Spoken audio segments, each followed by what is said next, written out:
The summer of Vic continues. 2K27 cover athlete? Really? Oh, by the way, David Jones-Garcia is coming back. How about that? We got a lot to talk about today. Let's get into it.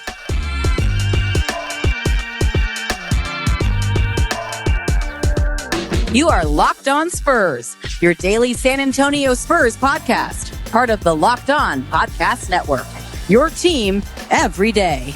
Hello and welcome back to Locked On Spurs. My name is Matthew Tynan. Thank you, as always, for making us a part of your day. On the show, coming up, we're back into the performance review room. We're putting another player on the hot seat for a little appointment to look back maybe at what he's accomplished and what the Spurs would like him to accomplish moving forward. That is Keldon Johnson. Should be an interesting one.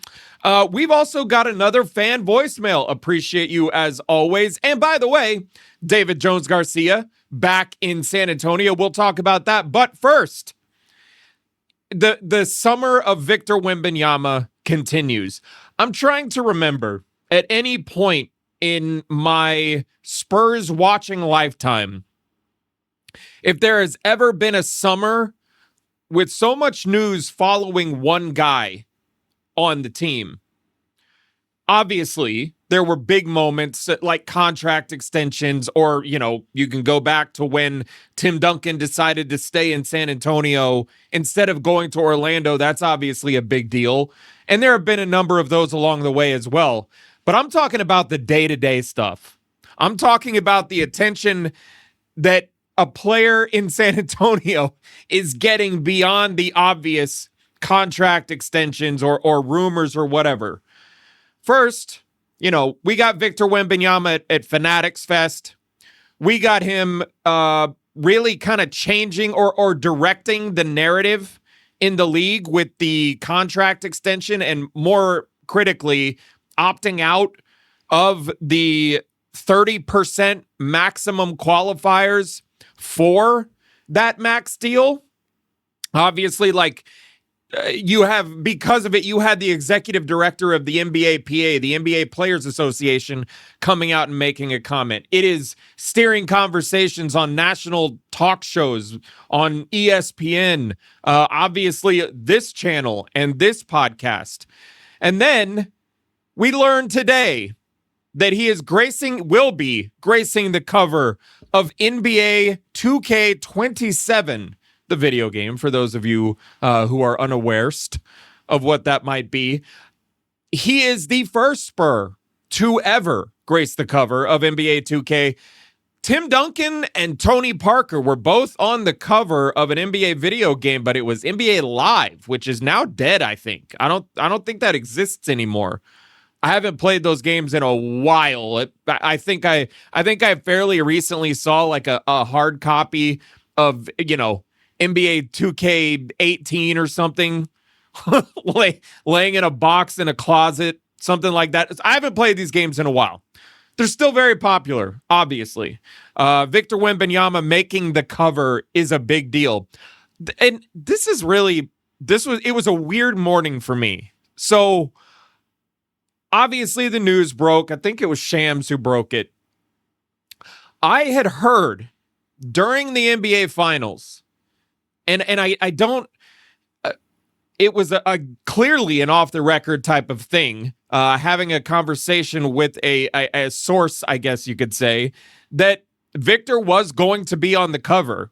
I didn't really bother doing anything with it. First of all, I'm not necessarily chasing the news breaking stuff. I know that's a big deal these days, but to me, not totally worth it with stuff like that, I guess. But full disclosure, I just thought it was something that was going to be coming out like that day.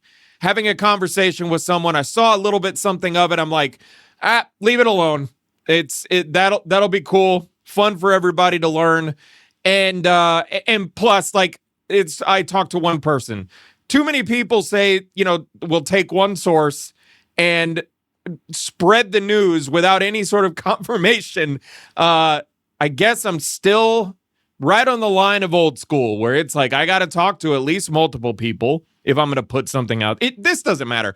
Anyway, I thought that it was coming out like that day, maybe the next day. And then I just totally forgot about it. And then this morning, like a month later, the news breaks that Victor is on the cover. And I'm sitting there thinking like, wait a minute, I thought this already happened. Guess not. But very cool news for Victor. Jason Jones, I believe, of The Athletic caught up with him at Fanatics Fest ahead. Like, clearly someone already knew about it, right? Like, this is something that was already clear to people because Victor, Jason Jones got a quote from Victor while Victor was at Fanatics Fest in New York. So pretty cool stuff there. Again, the summer of Vic.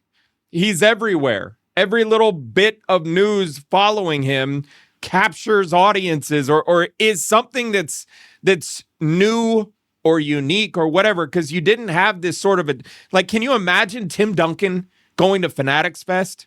Can you imagine him walking among all the fans, making fun of a kid and refusing to sign his Jalen Brunson jersey? Going out there in front of a whole bunch of people and putting up shots. Can you imagine Tim Duncan trying to shoot, hockey pucks, to play golf out there just in front of a lot of people, to ogle you and criticize you for the sports that you don't play? Can you imagine Kawhi Leonard doing that?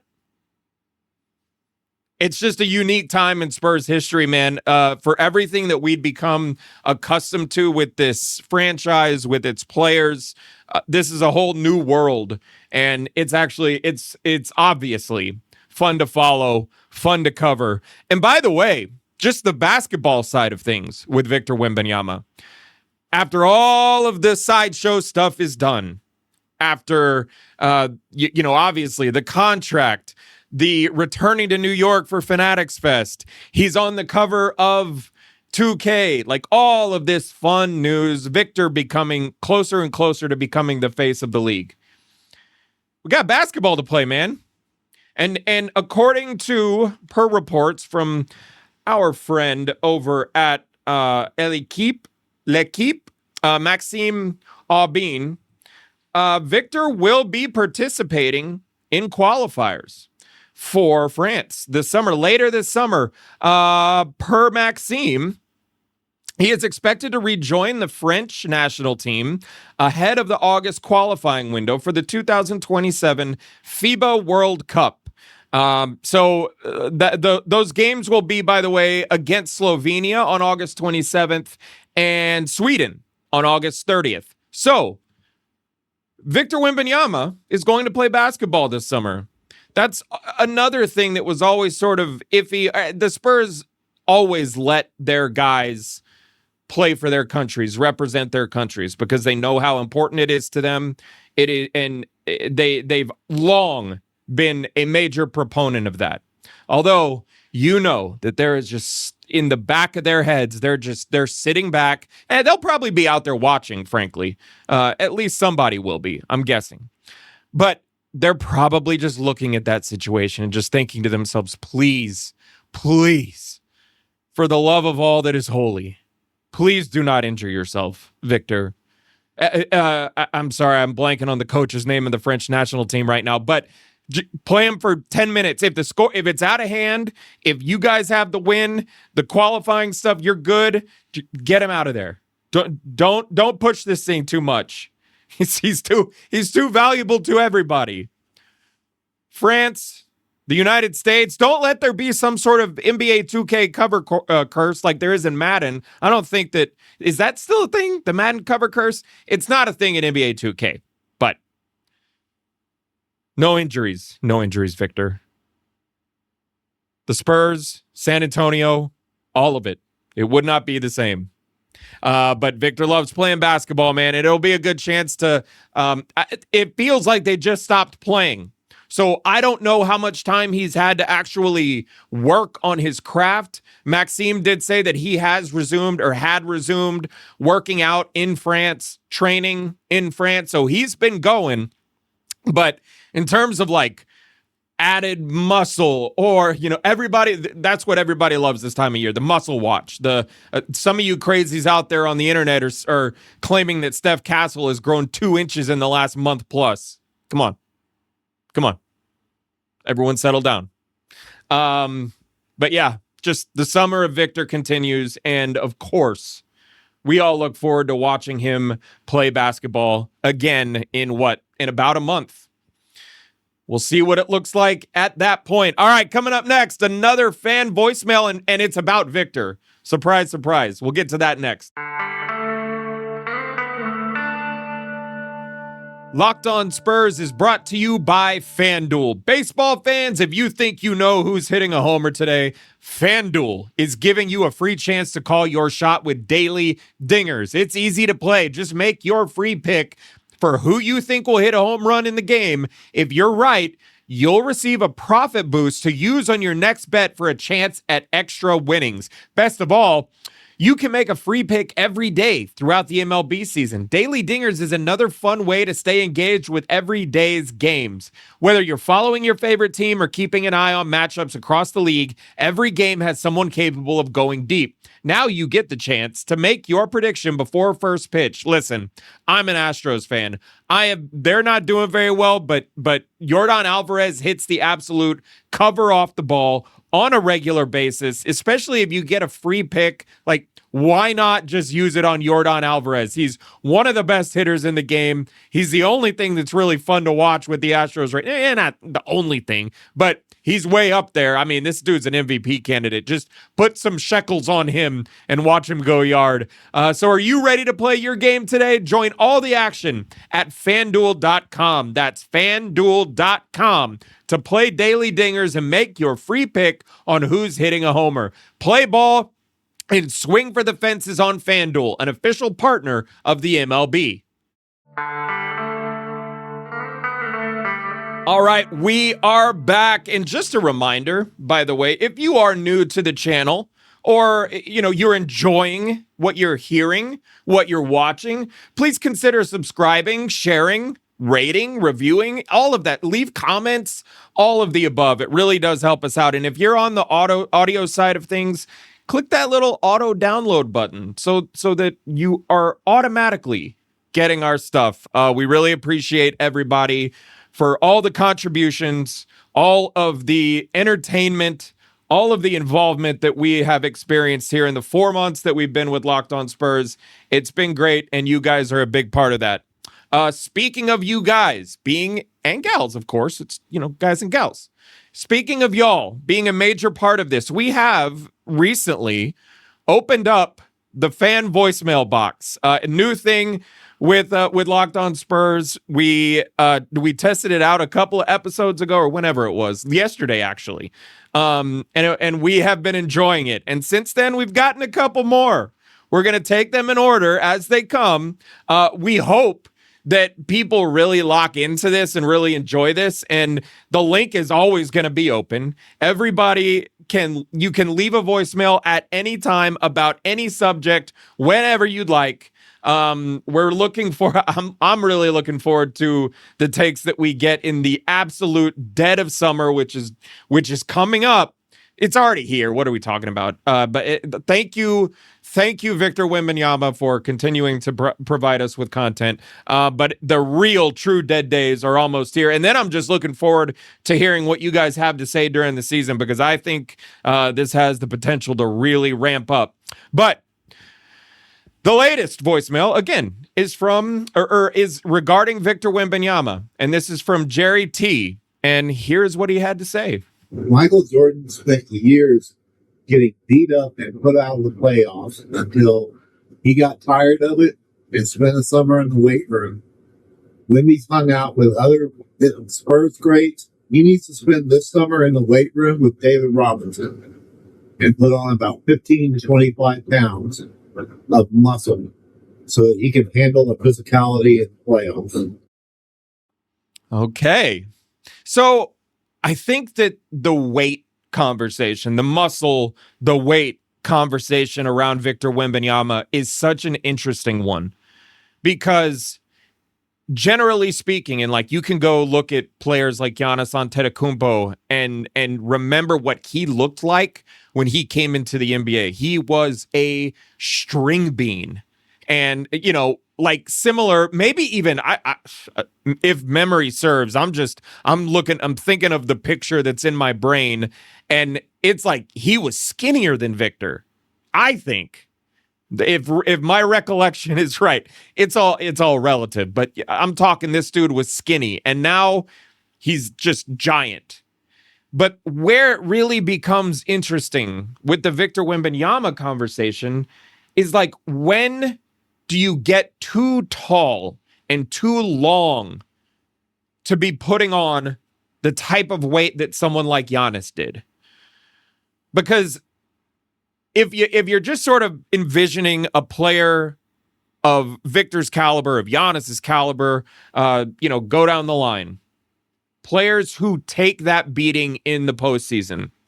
Players who have this certain style of play. Like we saw during the playoffs. We saw moments, and not just the playoffs, like there are certainly times during the regular season where we saw it as well. Where Victor got pushed around a little bit by dudes who are bigger and stronger than he is right now. But this is where the conversation gets really interesting. How much is too much weight to put on for Victor Wembanyama, who's 7'5", maybe 7'6", like just a giant? Guys that size over the course of NBA history, and not even that size, like a couple of inches shorter, there comes a point where, whether it's the feet, whether it's the knees, whatever, those people, and I use the term people because human beings are not designed to be that tall, that long, that big, let alone do the things that Victor Wembanyama is doing at his size.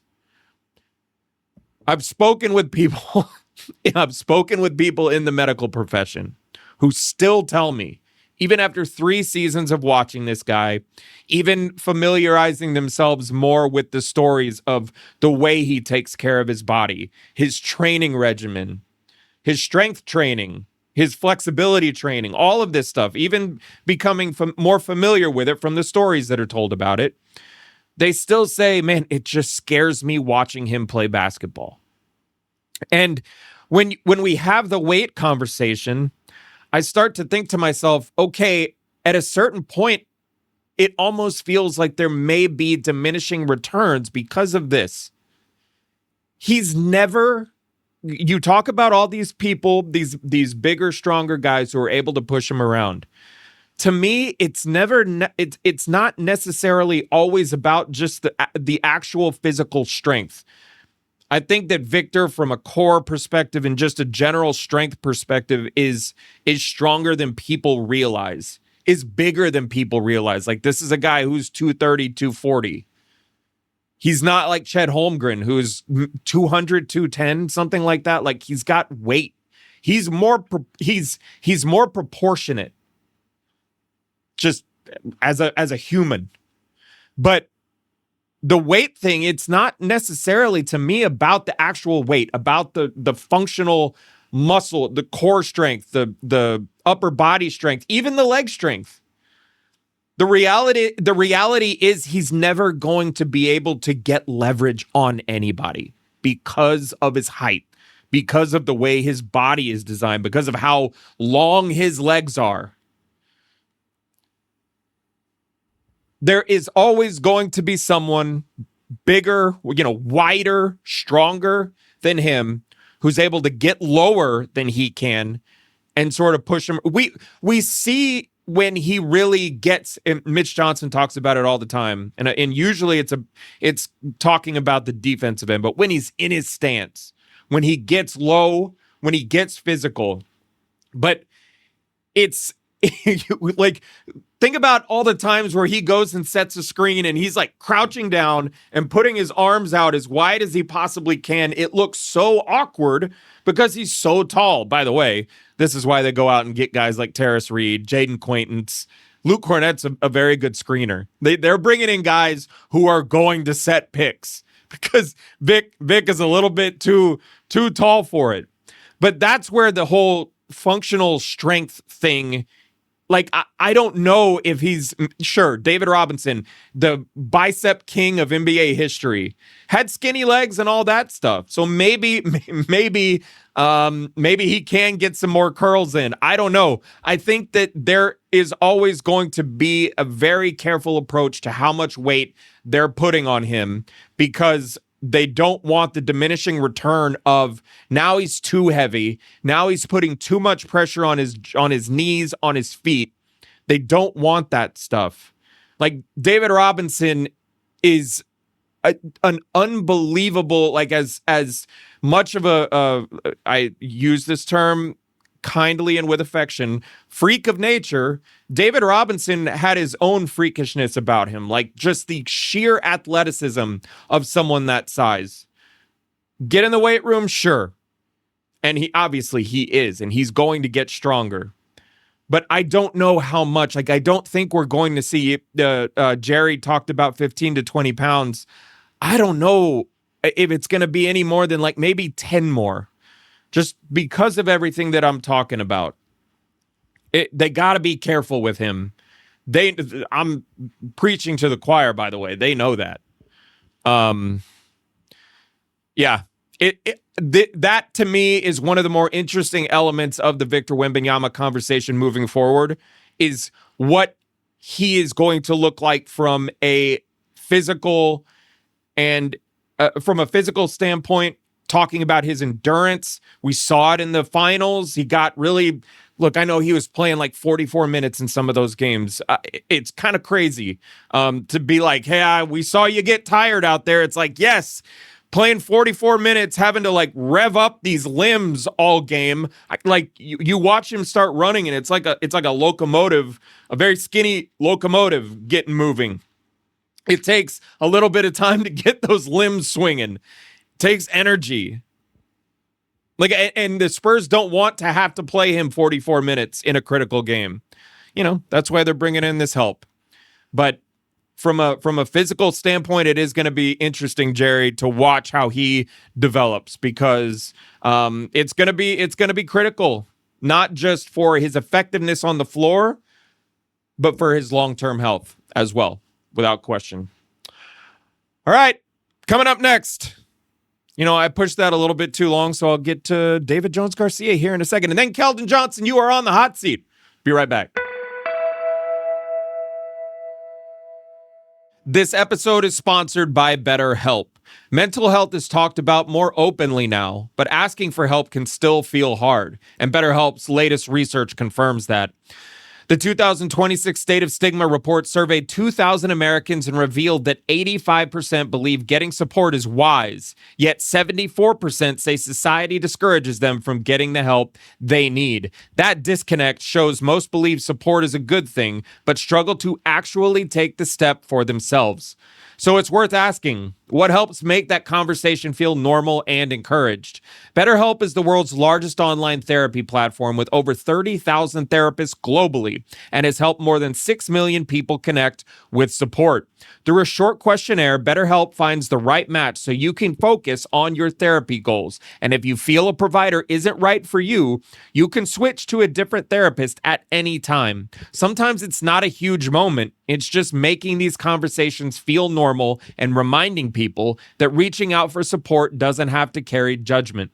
Don't let stigma stand in the way of support. Start therapy with BetterHelp.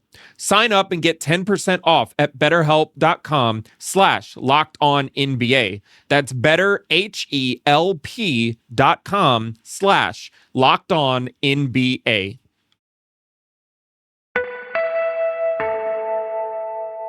All right, we are back. And hey, speaking of back, David Jones-Garcia coming back to San Antonio on a 2-way contract, first reported by Michael Scotto of Hoops Hype a couple of hours ago, just this afternoon. 2-way contract. So basically that puts the Spurs at 3 2-way contracts. That would be Jacoby Gillespie, Malik Brown, and now David Jones-Garcia returning. I'm just going to go ahead and Emmanuel Miller technically is, but I'm just going to go ahead and guess that he's going to be the odd man out because you are only allowed 3 2-way contracts. But considering San Antonio just drafted the Malik Brown and Jacoby Gillespie. Now they're bringing David Jones-Garcia back. I think that should probably round out that those 3 two-way spots. Now, David Jones-Garcia, obviously, getting back to good health. The Spurs wouldn't be bringing him back on board if they were not confident in his health and returning this season. Dude was a fan favorite kind of from the very start. Looked great in Summer League last year. A lot of fun to watch. He was always around the team this year. The big club I'm talking about, even after his G League injury, was always scooting around around the hallways in the Frost Bank Center, around the locker room. Super high energy guy. Really just gets along with everybody. One of those look, we talk about it all the time, that Spurs locker room is a fun place, an entertaining place, high energy, everybody likes each other. David Jones-Garcia is one of those guys. So I'm sure that everybody, at least the hardcore fans who know David Jones-Garcia, are very happy that he is back. Speaking of dudes who bring a lot of energy, Keldon Johnson is now in the office, in the HR department office. I don't know who gives performance reviews, your boss, whatever. Performance review time, hot seat time for Keldon Johnson. And frankly, we did this yesterday with Stephon Castle, who, after his upcoming third year, is going to be eligible for an extension the same way that Victor was this summer. So there's certainly something riding on the season that Stephon Castle is about to have, but he's kind of already, we know what he looks like and where his career trajectory is heading right now. And I think that there is probably not too much concern about what the future holds for Stephon Castle.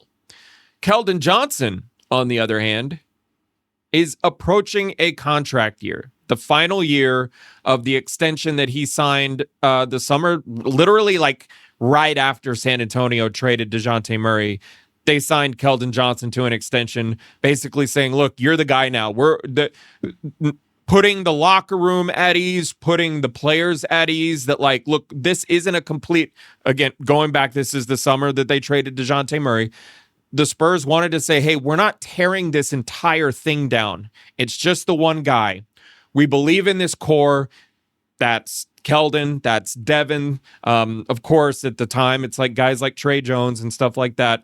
The team has very obviously changed since then, but those guys like Keldon and Devin are still around. But it's a big season for Keldon Johnson. This was probably the final summer of, I'm just going to tentatively say that, the final summer that Spurs fans could largely feel comfortable. And what I mean by that is, in the years to come, in the summers to come, there are going to be uncomfortable moments. One of them, or a couple of them, could be next summer. Keldon Johnson is the sort of lifeblood of the locker room. Not sort of, he is. The energy, the leader, all of these things. He is San Antonio now. This is his home. He has embraced the role that of not just leader, but if you read in the Players Tribune last year, when he had that article that he wrote, kind of talking about his development, the way he's changed as a player, embracing coming off the bench, it resulted in a sixth man, which he was just ecstatic to win.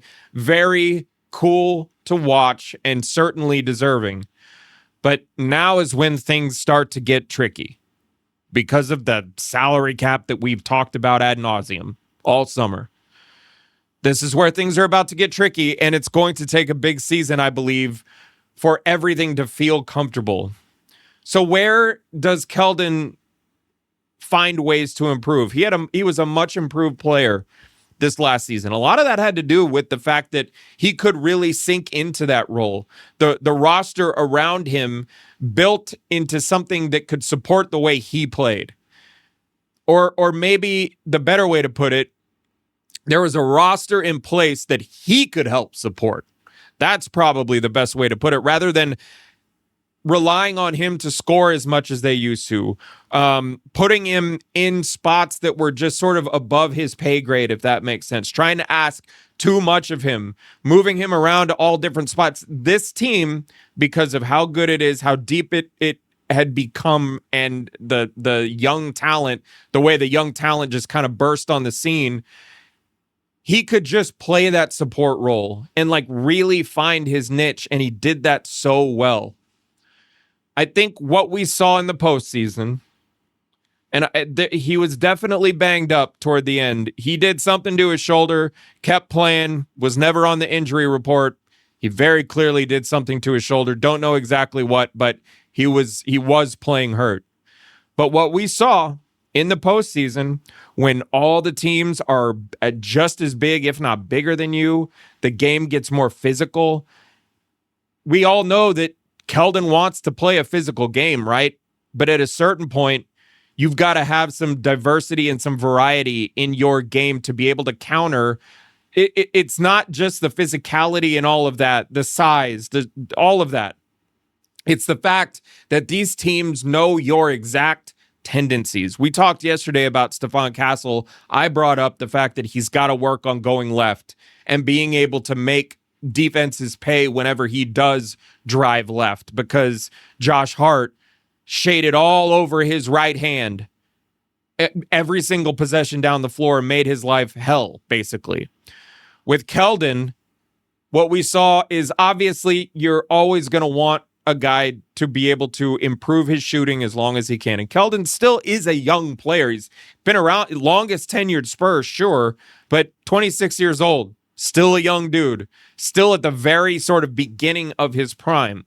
So the idea that he can still improve as a shooter, whether that's just, maybe the highs are a little higher, or if you just want to see better consistency, one or the other, he can still improve as a shooter.